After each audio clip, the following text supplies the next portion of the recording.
Hello and welcome to A Dose of Wellbeing, the Pharmacist Support podcast. I'm your host, Melissa Cochran, Wellbeing and Development Senior Manager at Pharmacist Support, the profession's independent charity. We're delighted to bring you inspiring stories, tips, and expert insights that can help enhance your well-being and make a positive impact in your professional life. This podcast is all about supporting you, our pharmacy family, as you navigate the challenges of the profession. Today we're doing things a little differently. As the well-being charity for the pharmacy profession, we always like to be on the cutting edge of well-being ourselves. There has been a lot of talk about how ultra-processed foods are harmful to our health and that we should all be cutting back on them. Well, in the spirit of research, we decided to take it one step further and fully eliminate all ultra-processed foods for a month. So in the month of February, we deprocessed our diets. It wasn't always easy, but we did it for the sake of science, and we're here to talk today about what the experience was like. We hope you enjoy this episode. So because we're doing things a bit differently today, I thought it would be nice to introduce you to the team. These are the people who've done the challenge this last month, and I'm really excited to have some new voices on the podcast and to introduce them to you. Hi, so I'm Riven, Senior Service Delivery Officer in Information Inquiries and Wellbeing at Pharmacist Support.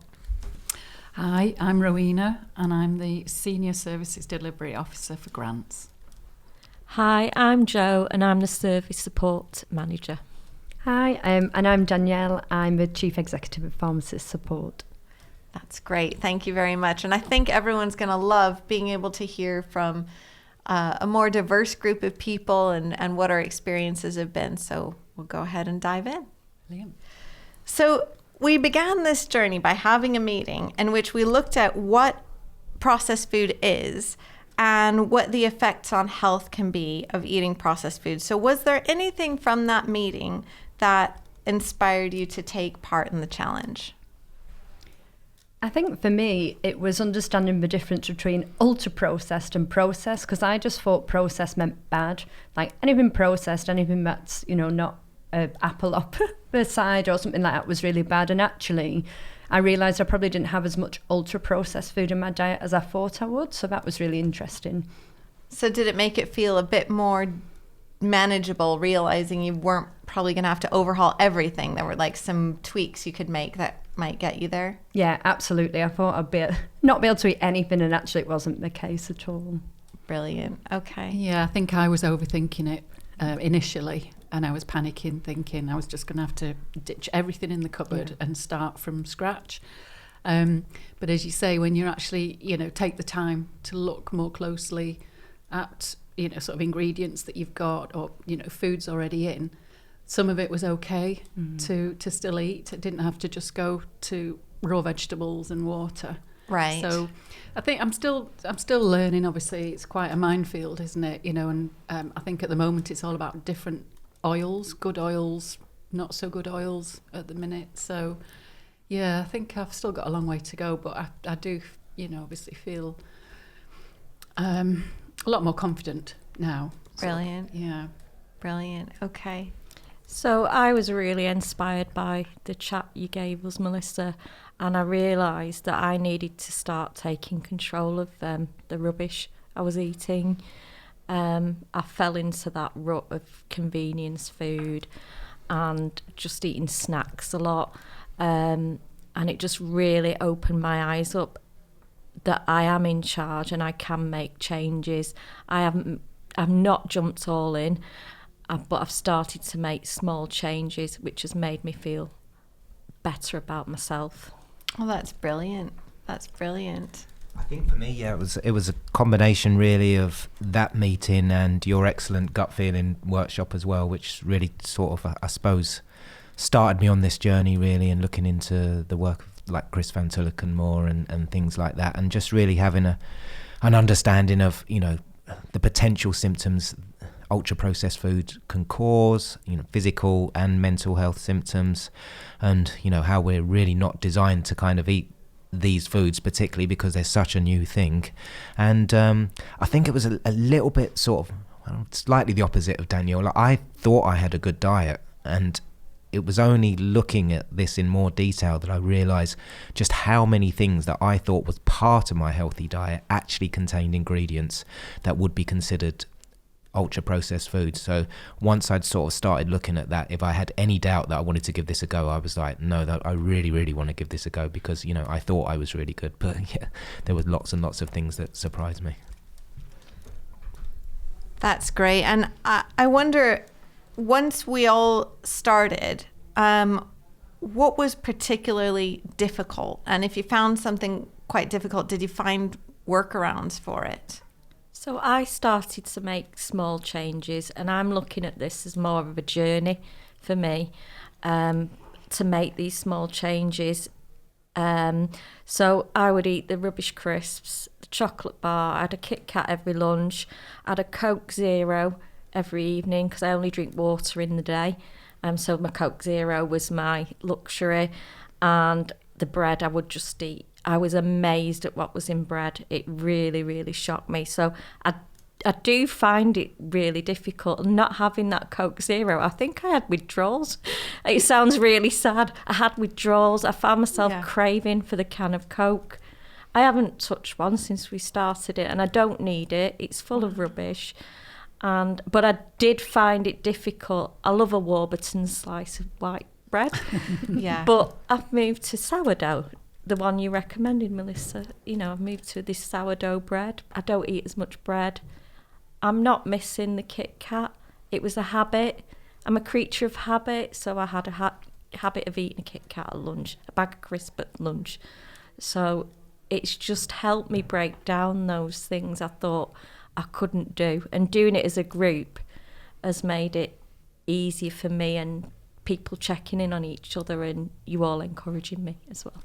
I think that's amazing. And I remember having a little, I remember giving the team a little heads up. If you're making big changes, don't be surprised if you have some symptoms at the beginning, you know, headaches or cravings, whatever, as you're withdrawing off of things. That could be a part of it. And to try, if you can, to push past that, because that's when you really start to feel better. So that's really great to hear, Joe, that it's worked out so well for you. Anyone else find anything particularly difficult, or find any workarounds? I've never really been a snacker, so I didn't find that particularly hard. You know, basically it's the set meals, and that seems to be okay for me. Other than my treat, a bit like Joe, is the Kit Kat Chunky, which one a day I would be having, and I left one in the fridge, and every day I'd go to the fridge, I'd get food out, milk out, and this Kit Kat would be there. And it was really surprising how I just thought it was never really a great temptation for me. And I don't know whether it's because I was tasting food differently, and I wasn't getting that sugar need. I did actually eat it on Saturday, which was after the 28 days that we'd be doing this, and I didn't enjoy it. Did you not? I didn't enjoy it. It tasted so false, so artificial. So I might be saving myself a little bit of money there, not buying all these Kit Kats. That's really interesting, because I do think your tastes start to change when you start to come off of these things. And did anyone else want to say something about what was difficult? I suppose for me it was being on the move, so the days when I'm travelling into the office, you have to be a bit more prepared because you can't just nip and get a sandwich on your way in. But that was quite nice because I found lunch more enjoyable then, rather than having a soggy sandwich that you didn't really enjoy like it has. But I think just being prepared, because I leave the house so early, that was a night before job.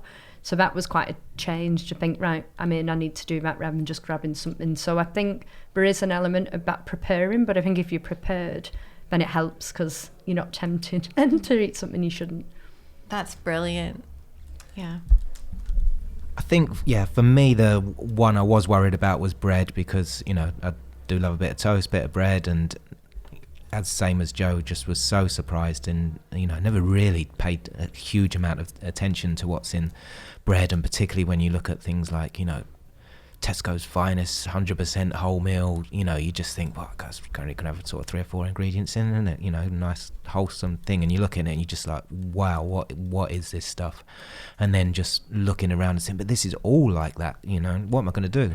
But the same as Joe, it's the sourdough bread, which I've really got used to, which is great. It seems really quite hard for some reason to get wholemeal sourdough bread unless you make it yourself. I'm not quite sure of the reasons for that. I think it might be to do with the baking process, so that's something I hope they develop a bit further, because you are still having white bread predominantly with that, which ideally if you can be having 100% whole grain I think is better, but you just can't get 100% whole grain that I can see much, and Melissa might correct me if I'm wrong here. That's not UPF and not an ultra processed food. It's really tough unless you make it yourself. But you know, I've got really used to the sourdough, and the rye bread is really great. The other thing as well, I suppose, that I was having way too much of was squash, you know, just like cordial. And you know, I used to have that as not all the time. I try to drink water, but like as a treat drink. But I completely stopped drinking that, and just I have, because the thing is, you're only really supposed to have 1 glass of juice a day, because they are quite sugary. But I'll have like an apple juice, but with half water and apple juice, and you're surprised how quickly you get used to that.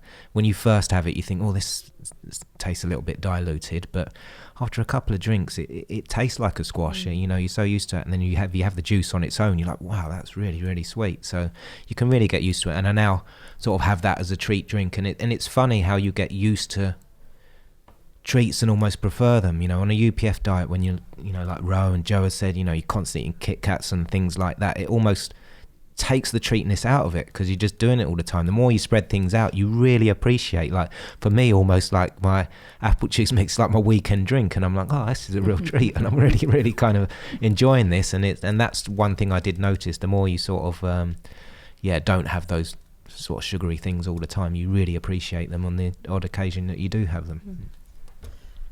That's great. Thank you. And on the other side, was there anything that was easier than you thought it was going to be?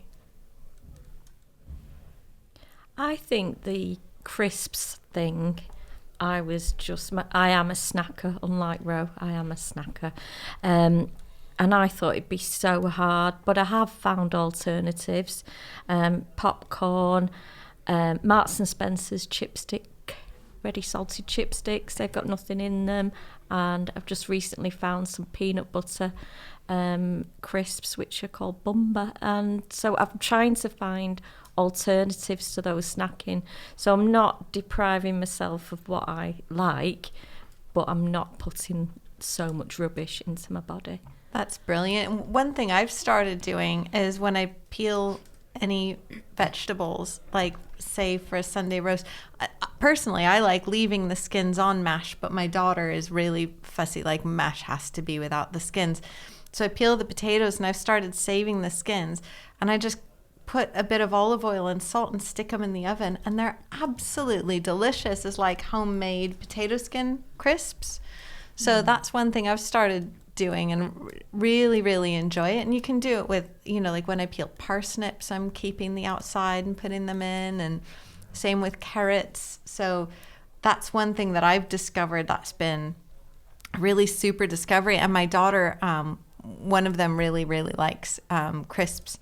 And she goes, oh, Mom, these are so much better than crisps. And I thought, oh, I was so glad to hear that, because I thought she would probably not like them very much. But I think there are things that we can do that, and once you start getting used to the flavors of real food, they really do taste a lot better, don't they, than their processed counterparts. And I am a carrot and hummus girl now, organic hummus, which I wasn't before. And I was just being lazy, and I do like carrot and hummus. I was just reaching for that Kit Kat. Yeah, that's brilliant. Great. Okay, so how did this play out for you guys on like a social level? That was something I found a little bit difficult, if I'm honest, because like going out for a coffee, I found, because I don't drink dairy milk, I couldn't have like a latte, because all of the non-dairy milks that are available in most of the shops have gums and emulsifiers and all oils and all kinds of stuff in them. So I would have a herbal tea or something, and it just didn't feel the same to me. So that was one thing I didn't really like. That did kind of impact on my social life. What about you guys? Was there anything that you found socially around this? I've not been out for a month.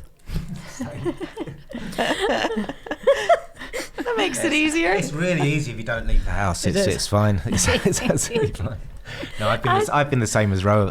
Just been a bit of a quiet month, so I think that's made it easier. But had it been a very busy month socially, I think that could present more challenges. I can understand what you're saying there, Melissa. Yeah. So it was kind of a good month to do it in February, but with planning to keep going with it, I'll be interested to see how I manage.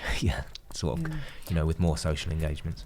I did go out. We went to see the Bridget Jones film, and I had a pizza afterwards, and I just, because I'm approaching it in a slightly different way than the rest of the team, is that I didn't punish myself about having that pizza. I just got straight back on to what I was doing the next day. I think actually that's what's going to make it more sustainable.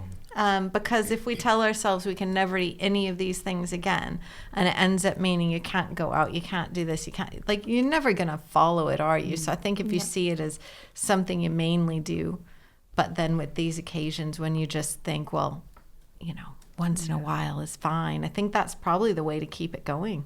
Definitely, because I think, with anything like that, if you are so black and white and strict with it, then when you probably inevitably, don't kind of meet what you was hoping to do, it's much more chance of giving up. You just think, well, I've messed up now, so what's the point? But if you allow yourself to just say, well, it's okay. And I think that's so fantastic, Joe, that you just got back on with it, because I think overall over a longer period you're just going to have so much better results and more chance of success if you're just kind with yourself and just allow you those things, saying, well, it's fine, I'm human, I did that, it's all right, I'll just carry on tomorrow, no worries.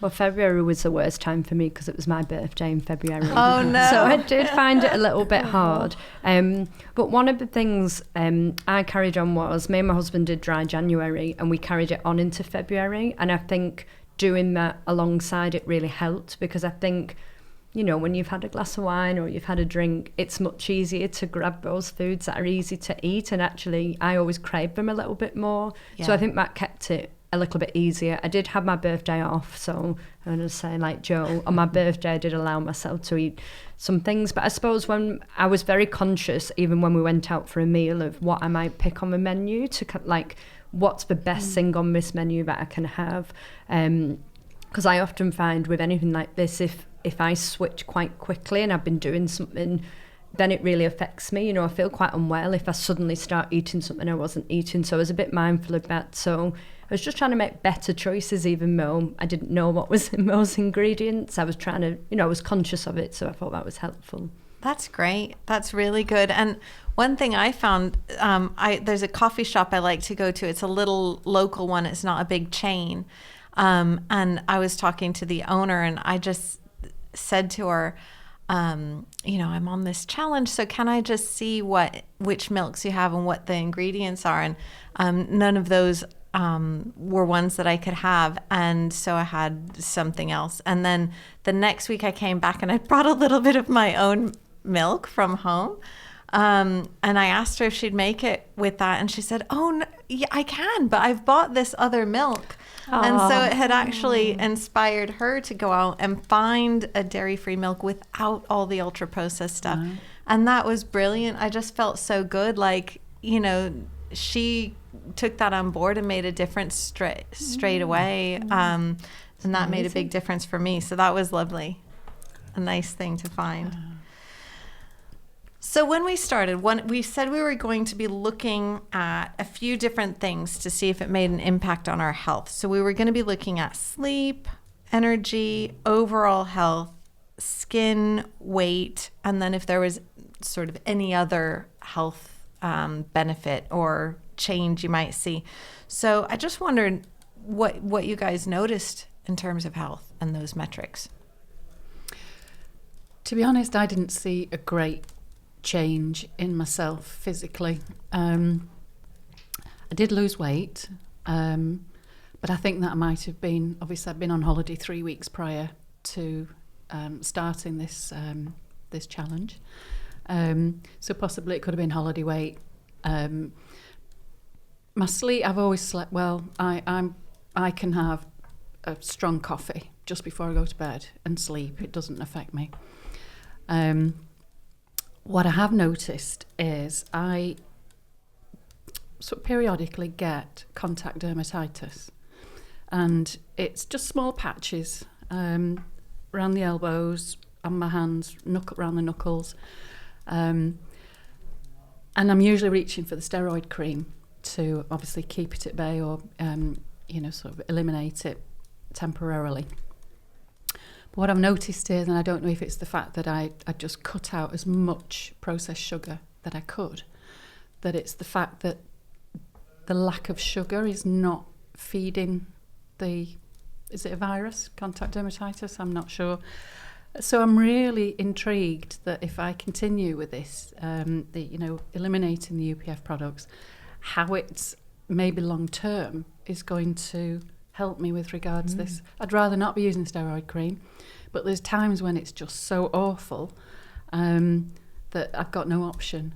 But if I can do it dietary and relieve that skin issue, then I think that's going to be brilliant. That's amazing. And I think there is research to show that eliminating these ultra processed foods can improve skin health. So that's really an interesting finding.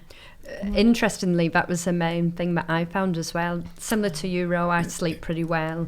My energy levels are good, but my skin, I do struggle with my skin sometimes, and I get bad acne and stressful periods, but my skin has been so noticeably, to me, better through the period. And my nails, I've noticed my nails are shinier, and I don't, whether that's an impact. So, not big things, but it is noticeable on my skin. That's amazing. I think for me, the sleep is a bit hard to measure because I have naughty cats that wake me up during the night. Energy levels, I would say I do feel slightly better, even though I'm not all in on the changes. But I think the changes I've made, I do feel more motivated, especially in the morning. And I've started my exercises again in the morning. So I'll do my exercise bike, and I'll do sit-ups, and it's called the Bring Sally Up Challenge that somebody introduced me to at work, which is a squat challenge. And I'll do that every morning now. It's in my morning routine. So I think it has increased my energy levels, because before I couldn't be bothered to do it. And I don't know if that's the diet or my frame of mind. I think overall health, I just feel a bit better about myself. I don't know if I don't weigh myself, and I don't know if I've lost any weight, but I do feel better about myself, which is a really nice thing for me to feel. Absolutely. That's amazing. And I think for me, my sleep, I do think it improved. I think I woke up less in the night. I think my energy levels have improved, and I think my productivity has improved as well. I just feel like I can focus better and I'm doing things more.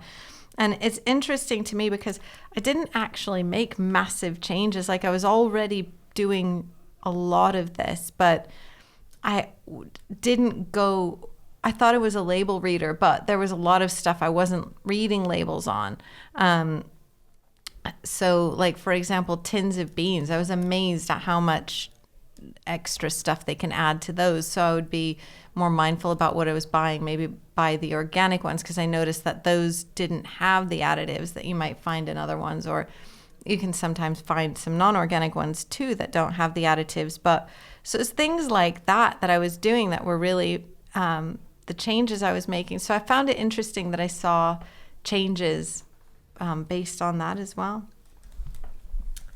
Yeah, unfortunately, that I can think of, I can't think of any positive change that I've noticed. I mean, as I say, I did have what I felt was a pretty healthy diet before, and although I was noticing, many of the things that I was eating that contained UPFs, it's difficult to know how much of an impact those things were having on me, because I was still eating what I think would hopefully be really well, and obviously getting way beyond my 5 a day and trying to eat my 30 plant-based foods a week and things like that, all before this trial. So I suppose I was slightly disappointed in a way, because I was thinking yeah, it would be great if I could pinpoint something and say I do notice something. I think maybe I feel a little bit, skin's not as good having the diet, funnily enough, but just reading up on these, sometimes changes in things can cause initial things that I don't know would carry on. I mean, I think what I've taken from that is really, and for anyone else that would be doing it,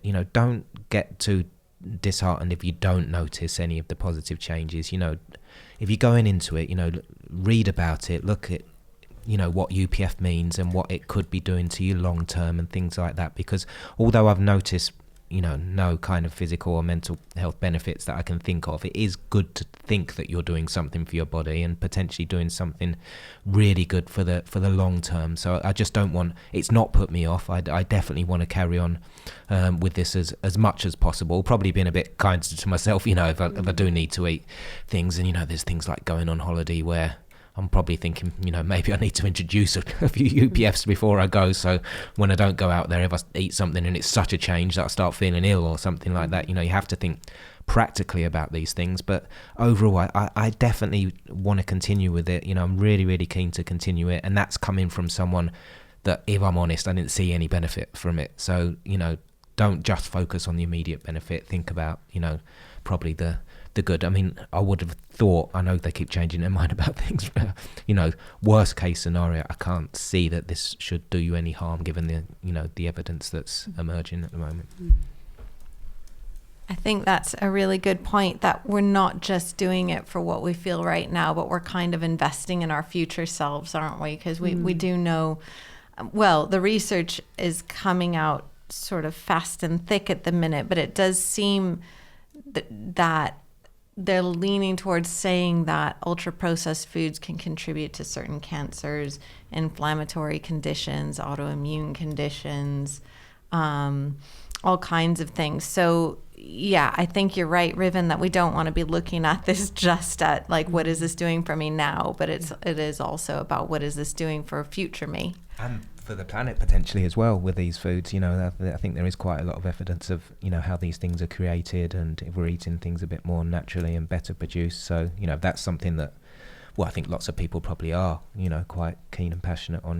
There's that side of things as well, not just for yourself but in general for the planet and everyone else. Yeah, absolutely. So I guess the next couple of questions we can kind of combine, but I'm wondering what you feel you learned from the experiment we've just done, and if there are any practices that you think you'll be continuing to do. I think for me, I've started this journey. I'm going to carry on with this journey, making my small changes, and I would just encourage anyone who's like me, that's not into the full drastic going UPF free, just start by making those small changes. I will introduce a little bit more as I go along. I'm reading up on it. I'm learning as I go along. So if anyone's, a bit more like me, is a bit scared of making such a drastic change, I would really encourage you to start with the small things at first. If it's the chocolate bar, the bread, the can of Coke, the crisps, and then you're more likely to stick at it and carry on with your journey, which I'm definitely going to do. That's great. That's really good advice. I'm really enjoying the clean eating as much as it can be clean, and making everything from scratch where possible. Soups, all sorts really. Roasted vegetables, making my own pasta sauces. It's easier for me, obviously, because I've already got myself to think about. I know it's much more difficult for people that have got a family. Everybody's got different tastes, so yeah, it's not going to be a quick win or a quick fix. It is expensive as well, obviously, if you're having to buy different cold pressed oils that are not non-UPF. Seems to put like an extra nought on the end. So yeah, it's and I suppose it's trying to shop wisely, as you know, sort of for the products that you feel are clean. Getting your store cupboard. I suppose it's rearranging your store cupboard as well, isn't it? It's getting rid of things that maybe you would reach for before that aren't that good for you. Yeah, clean eating. Thumbs up from me. I was just going to say on Rose's point about the expense there, because I think it is a really good point. You know, it is a lot more expensive generally going to the supermarket and buying this stuff. And this depends on obviously you as an individual, but I think people forget sometimes. They think, oh, wow, this is so expensive, and then haven't realised that actually are they eating out less or are they eating less takeaways, and how much have you actually saved from that kind of spend. And when you kind of look at it over a month, have you actually spent more? I would say for me, at the least it would balance out. Maybe I would even be erring to saving money overall, whereas in the first couple of weeks I was thinking, oh God, this is so expensive. But as I say, if you take away those really expensive UPF takeaways and things like that, then you know you're kind of using that money towards you know getting a better diet, really.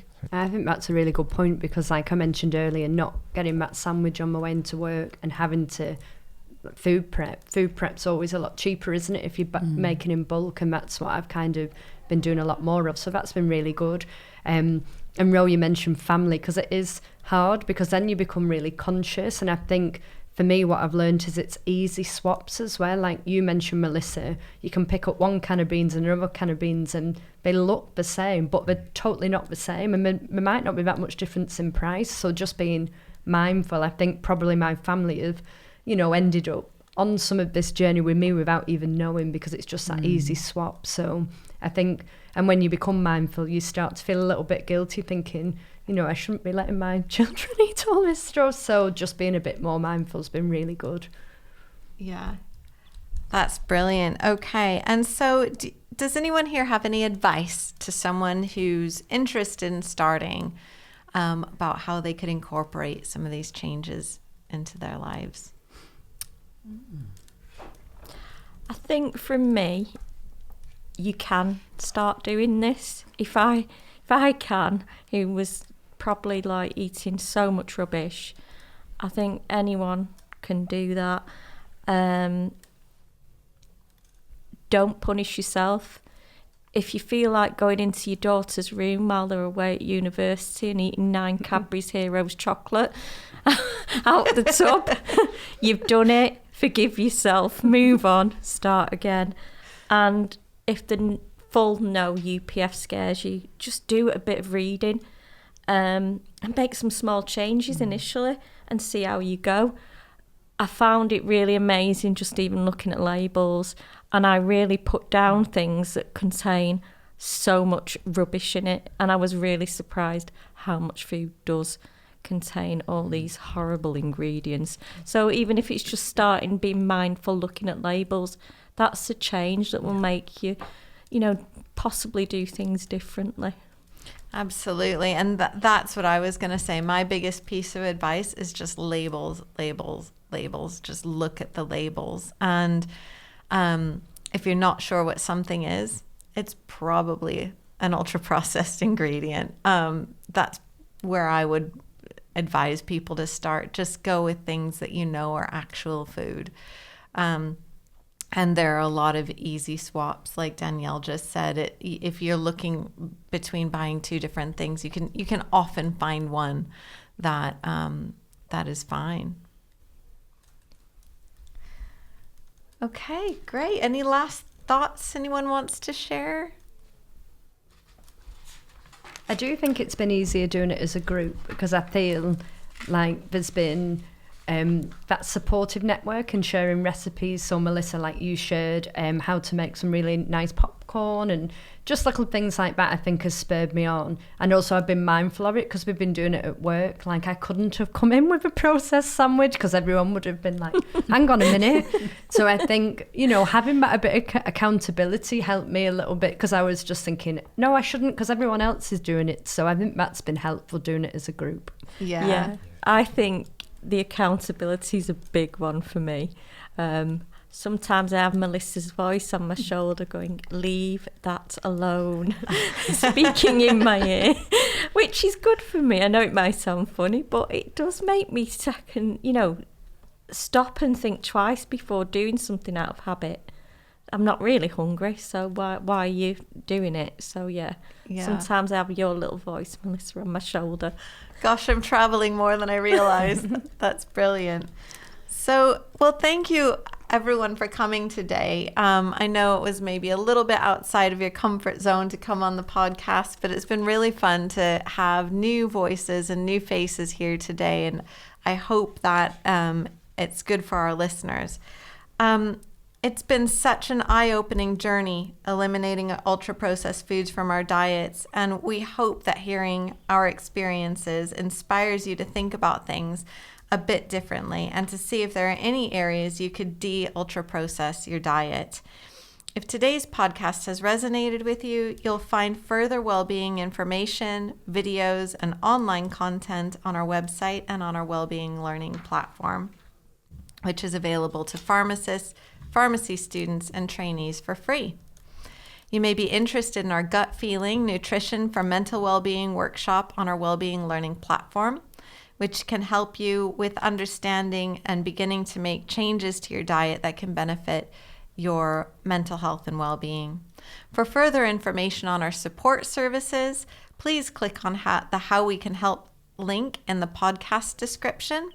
Please don't hesitate to reach out if you feel you may need support. We want to continue providing our free and confidential support services and to open up conversations like this to ensure that no one in our pharmacy family faces challenging times alone. If you enjoyed our podcast episode today, please consider making a donation so we can continue creating more content to support mental health and well-being in pharmacy. You'll find a link in the podcast description or a QR code at the end of the video if you're watching this episode. Donations help us to provide our essential services, including our counseling and peer support, financial assistance, and more.